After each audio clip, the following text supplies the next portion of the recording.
복권에 당첨되는 것보다 무서운 일이 있을까요? 여러분, 이 질문이 이상하게 들리시나요? 당연합니다. 누구나 복권 당첨을 꿈꾸니까요. 하지만 어느 평범한 저녁, 240여 명의 한국인들은 이 역설의 의미를 뼈저리게 깨달았습니다. 그들은 갑자기 2천억 원의 주인이 되었고, 그 순간부터 인생에서 가장 긴 악몽이 시작되었습니다. 돈이 너무 많이 들어와서 문제가 될 수 있다고요? 네, 맞습니다. 특히 그 돈이 실수로 들어왔을 때, 특히 그 돈이 존재하지도 않는 돈일 때, 특히 그 돈을 당신이 쓸 수 없다는 사실을 모를 때 말이죠. 오늘 우리가 다룰 이야기는 단순한 해프닝이 아닙니다.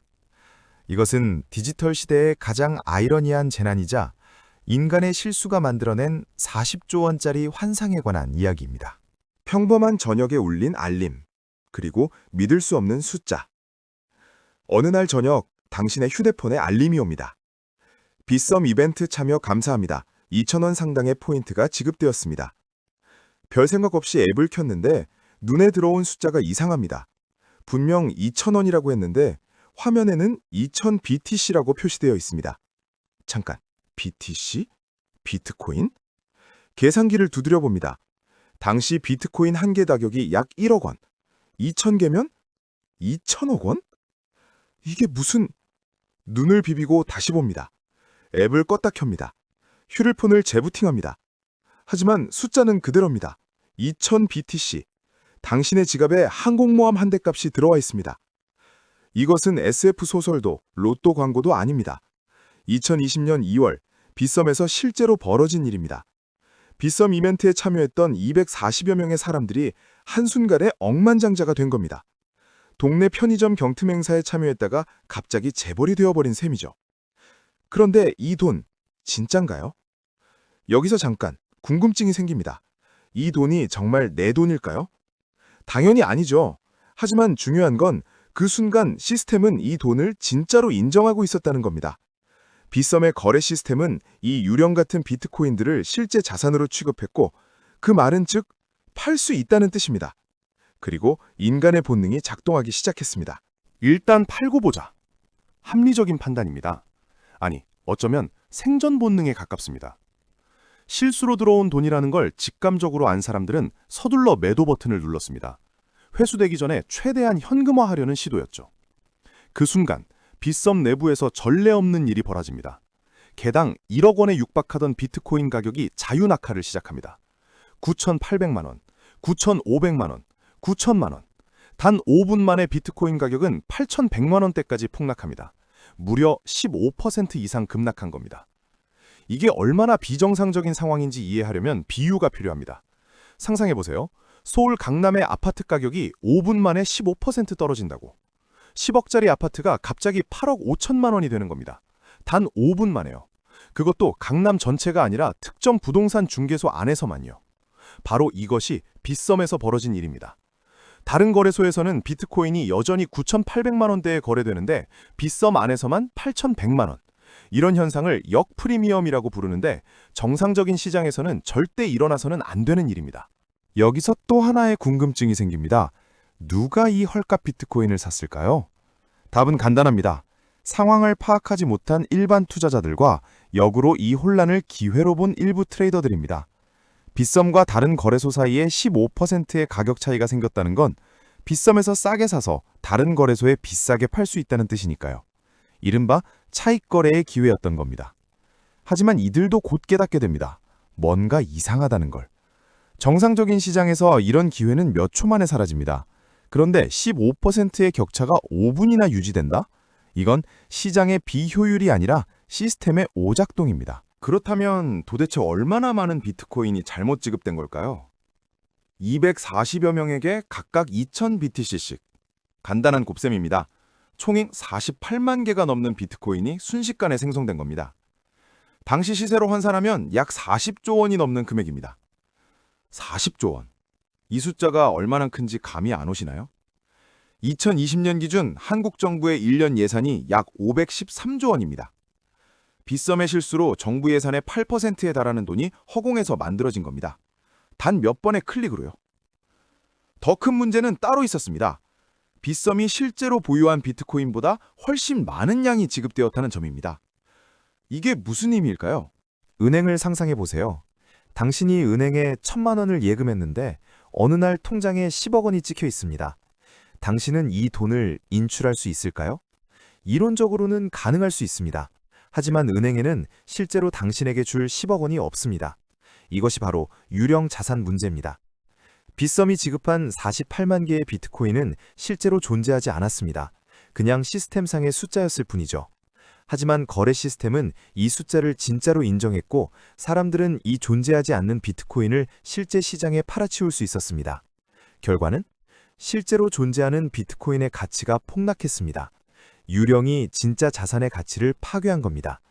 이것이야말로 디지털 자산 시대의 가장 무서운 역설입니다. 그렇다면 어떻게 이런 일이 벌어진 걸까요? 원인은 허무할 정도로 단순했습니다. 단위 착오. 담당 직원이 원 단위로 입력해야 할 뜻을 BTC 단위로 입력한 겁니다. 2,000원을 지급하려다 2,000BTC를 지급한 거죠. 금융권에서는 이런 실수를 팻핑거 에러라고 부릅니다. 통통한 손가락이 키보드의 잘못된 버튼을 누르는 실수라는 뜻이죠. 농담 같지만 이 통통한 손가락이 수십조 원의 혼란을 만들어냅니다. 비슷한 사례가 있었을까요? 있습니다. 그것도 아주 유명한. 2018년 4월 삼성증권에서 배당을 지급하다가 엄청난 실수를 저질렀습니다. 직원들에게 주당 1,000원의 배당금을 지급하려다가 실수로 1주당 1,000주를 지급한 겁니다. 액면가 5,000원짜리 주식 1,000주면 500만 원입니다. 1,000원 줄 거 500만 원 준 셈이죠. 그 결과 존재하지도 않는 유령 주식 30억 주가 생성됐고 일부 직원들은 이 주식을 실제로 팔아버렸습니다. 삼성증권은 이 사태로 수백억 원의 손실을 입었고 관련자들은 법정에 섰습니다. 빗썸 사건은 이것의 가상자산 버전입니다. 다만 규모가 훨씬 컸죠. 삼성증권은 수백억, 빗썸은 40조입니다. 이 소식이 알려지자 가상자산 커뮤니티는 그야말로 난리가 났습니다. 반응은 크게 세 가지로 나뉘었습니다. 첫 번째, 부러움 그룹. 나만 빼고 다 됐네. 어제 빗썸 이벤트 귀찮아서 안 했는데 내 인생 역전 기회가 이렇게 날아가는구나. 2,000억이면 강남의 빌딩 사고도 남겠다. 진짜 운 없어. 하지만 이들은 중요한 사실을 간과했습니다. 이 돈은 쓸 수 없는 돈이라는 것을요. 두 번째, 냉소그룹. 이게 거래소냐? 동네 구멍가게도 이렇게 운영 안 한다. 비트코인은 탈중앙화라며 결국 거래소 하나 잘못돼서 가격이 15% 폭락하는데? 보안이나 해킹 걱정하기 전에 직원 교육이나 제대로 시켜라. 이들의 분노는 정당했습니다. 거래소는 수조 원의 자산을 다루는 금융기관입니다. 그런데 단위 하나 착각해서 시장을 혼란에 빠뜨렸으니까요. 세 번째, 현실주의 그룹. 이미 팔아서 다른 코인으로 바꾼 사람들이 있을 텐데 그 사람들은 어떻게 되는 거지? 해외 거래소로 송금한 사람은 진짜 승리자 아닌가? 회수가 가능하긴 한 건가? 이들의 질문이 핵심을 찔렀습니다. 과연 빗썸은 이 40조 원의 유령을 회수할 수 있을까요? 빗썸의 대응은 신속했습니다. 상황을 파악한 즉시 모든 입출금을 중단시켰습니다. 관련된 계좌들을 동결했죠. 마치 은행에서 도난 신용카드를 정지시키는 것처럼요. 하지만 문제는 이미 일부 사용자들이 행동에 나섰다는 점입니다. 비트코인을 다른 암호화폐로 전환한 경우 2000BTC를 리플로, 이더리움으로, 각종 알트코인으로 바꿨다면 추적은 가능하지만 회수는 복잡해집니다. 시나리오 2, 외부 지갑으로 송금한 경우 빗썸 밖으로 비트코인을 빼냈다면 블록체인상에서는 추적이 가능하지만 해외 거래소나 개인 지갑으로 간 자산을 강제로 회수하는 건 거의 불가능합니다. 시나리오 3, 실제로 현금화한 경우 만약 누군가 정말로 8,100만 원에 팔아서 원화로 바꾸고 빗썸이 계좌를 동결하기 전에 출금했다면 이 경우는 법적 조치밖에 답이 없습니다. 법적으로 보면 답은 명확합니다. 민법 제741조 부당이득 반환 의무가 적용됩니다. 법률상 원인 없이 타인의 재산 또는 노무로 인하여 이익을 얻고 이로 인하여 타인에게 손해를 가한 자는 그 이익을 반환하여야 한다. 쉽게 말하면 실수로 들어온 돈은 돌려줘야 한다는 겁니다. 당연한 원칙이죠. 더 나아가 실수로 들어온 돈인 줄 알면서도 사용했다면 횡령죄가 성립할 수 있습니다. 형법 제355조는 타인의 재물을 보관하는 자가 그것을 횡령하면 처벌한다고 규정하고 있습니다. 그렇다면 모든 게 해결된 걸까요? 아닙니다. 법이 명확해도 집행은 다른 문제입니다. 문제는 시간입니다. 첫째, 누가 얼마를 어떻게 사용했는지 파악하는 데만 몇 달이 걸립니다. 240여 명의 계좌를 추적하고 거래 내역을 분석하고 자산의 흐름을 파악해야 하니까요. 둘째, 법적 절차입니다. 빗썸이 소송을 제기하면 1심 판결까지 보통 1, 2년이 걸립니다. 항소, 상고까지 가면 3, 5년도 가능합니다. 셋째, 실제 회수입니다. 법원이 돌려주라고 판결해도 돈이 이미 사라졌다면, 해외로 빠져나갔다면 회수는 거의 불가능해집니다. 삼성증권 사례를 보면 답이 나옵니다. 2018년에 발생한 사건이 2023년에도 완전히 마무리되지 않았습니다. 5년이 넘게 걸린 겁니다. 빗썸 사건은 규모가 더 크고 가상자산이라는 특수성까지 있습니다. 회수 과정은 아마 그보다 더 오래 걸릴 겁니다. 이 사건은 단순히 빗썸 한 회사의 문제로 끝나지 않았습니다. 가상자산 업계 전체에 경종을 울렸으니까요. 금융당국은 즉시 조사에 착수했습니다. 체크리스트는 명확했습니다. 거래소의 내구 통제 시스템이 제대로 작동하는가? 이벤트 지급 같은 민감한 작업에 이중 확인 절차가 있는가? 시스템 오류 발생 시 즉각 차단할 수 있는 메커니즘이 있는가? 고객 자산과 회사 자산이 명확히 분리되어 있는가? 빗썸의 답변은 참담했을 겁니다. 2,000원을 2,000BTC로 착각한 걸 누구도 막지 못했다는 사실 자체가 시스템 실패를 증명하니까요. 이후 가상자산 거래소들에 대한 규제가 강화되었습니다. 가상자산 이용자 보호법의 필요성이 대두됐고 거래소의 운영체계에 대한 검증이 엄격해졌습니다. 흥미로운 점은 이 사건이 해킹이 아니었다는 겁니다. 가상자산 업계는 항상 해킹을 걱정합니다. 외부 공격자가 지갑을 털어갤까봐, 개인 키가 유출될까봐 막대한 돈을 보안에 투자합니다. 그런데 정작 40조 원의 혼란은 직원 한 명의 실수로 발생했습니다. 이게 주는 교훈이 뭘까요? 아무리 문을 튼튼하게 만들어도 내부에서 문을 활짝 열어젖히면 소용없다는 겁니다. 아무리 금고가 견고해도 금고관리자가 비밀번호를 바닥에 적어놓으면 의미가 없다는 거죠. 전문가들은 이렇게 말합니다. 시스템의 가장 약한 고리는 항상 사람이다. 빗썸 사건은 이 말을 완벽하게 증명했습니다. 자, 이제 마지막 질문을 던져보겠습니다.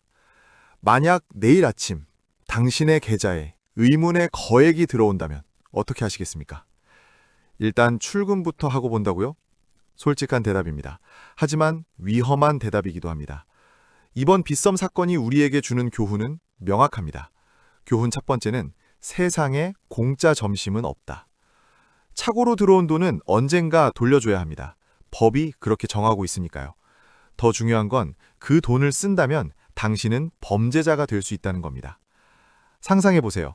2천억이 생겼다는 기쁨은 잠깐, 이후 5년간 법정 싸움에 시달립니다. 설령 돈을 써버렸어도 빚으로 남아 평생 당신을 따라다닙니다. 심지어 형사처벌까지 받을 수 있습니다. 과연 그럴 가치가 있을까요? 교훈 두 번째는 시스템을 신뢰할 수 있는가? 이 사건은 더 근본적인 질문을 던집니다. 우리는 이 거래소들을 믿을 수 있는가? 당신의 돈이 담긴 지갑을 관리하는 곳이 단위 하나 착각해서 40조 원의 혼란을 만들었습니다. 시스템 오류 하나로 비트코인 가격이 5분 만에 15% 폭락했습니다. 이게 정상적인 금융기관의 모습일까요? 주식시장을 생각해보세요. 증권사에서 이런 일이 벌어진다면 금융감독원이 가만히 있을까요? 당장 영업정지입니다. 그런데 가상자산 시장은 규제의 사각지대에 있었습니다. 빗썸 사건 이후 업계 전체가 변화하기 시작했습니다. 더 엄격한 내부 통제, 더 철저한 검증 절차, 더 투명한 운영. 하지만 충분할까요? 교훈 세 번째는 디지털 자산의 양날의 검. 가상자산의 장점은 무엇입니까? 빠르고 편리하고 국경이 없다는 거죠. 하지만 이번 사건이 보여준 건 그 장점이 동시에 단점이 될 수 있다는 겁니다. 빠르다는 건 실수도 빠르게 퍼진다는 뜻입니다. 5분 만에 40조 원의 혼란이 발생했습니다. 편리하다는 건 통제가 어렵다는 뜻입니다. 한번 송금된 비트코인을 되돌리는 건 거의 불가능합니다. 국경이 없다는 건 회수도 어렵다는 뜻입니다. 해외로 빠져나간 자산을 추적하기는 쉽지 않습니다. 디지털 자산은 양날의 검입니다. 올바르게 사용하면 금융의 미래지만 잘못 다루면 통제 불능의 재난이 됩니다. 그래서 이게 나랑 무슨 상관인데요? 직접적인 피해자도 아니고 빗썸 사용자도 아니라면 이 사건이 남의 일처럼 느껴질 수 있습니다. 하지만 생각해보세요. 당신이 투자하는 거래소가 내일 같은 실수를 저지를 수 있습니다. 당신이 보유한 암호화폐의 가격이 누군가의 팻핑거 실수로 폭락할 수 있습니다. 당신이 믿는 시스템이 사실은 종이 호랑이일 수 있습니다. 더 중요한 건 이 사건이 가상자산 시장 전체의 신뢰도에 영향을 미쳤다는 겁니다. 거래소도 믿을 수 없는데 무슨 투자냐는 회의론이 퍼졌고 규제 강화의 빌미가 됐습니다. 결과적으로 모든 투자자가 영향을 받았습니다. 더 까다로운 인증 절차, 더 엄격한 출금 제한, 더 높은 수수료. 이 모든 게 빗썸 같은 사건을 방지하기 위한 조치들입니다. 사건이 있던 그날 240여 명은 2천억 원의 주인이 되었습니다. 하지만 그 순간부터 그들은 악몽에 빠졌습니다. 돌려줘야 하는 돈, 쓸 수 없는 돈, 범죄가 될 수 있는 돈. 빗썸은 40조 원의 유령과 싸워야 했습니다. 회수할 수도 없던 일로 할 수도 없는 숫자들. 투자자들은 15% 폭락을 목격했습니다. 5분 만에 수백만 원이 증발하는 공포를. 그리고 우리 모두는 깨달았습니다. 디지털 시대의 가장 큰 자산은 신뢰라는 것을요. 해킹보다 무서운 건 실수입니다. 외부의 공격보다 무서운 건 내부의 허술함입니다. 첨단 기술보다 중요한 건 기본적인 통제입니다. 다음번에 당신의 계좌에 의문의 돈이 들어온다면 흥분하기 전에 잠시 멈추세요. 그리고 물어보세요. 이 돈은 진짜 내 돈인가? 왜냐하면 공짜 점심은 없으니까요. 특히 2천억짜리 점심은요. 저는 다음 영상에서도 유익한 내용으로 돌아오겠습니다. 좋아요, 구독 부탁드리고 댓글로 여러분들의 생각을 들려주세요. 감사합니다.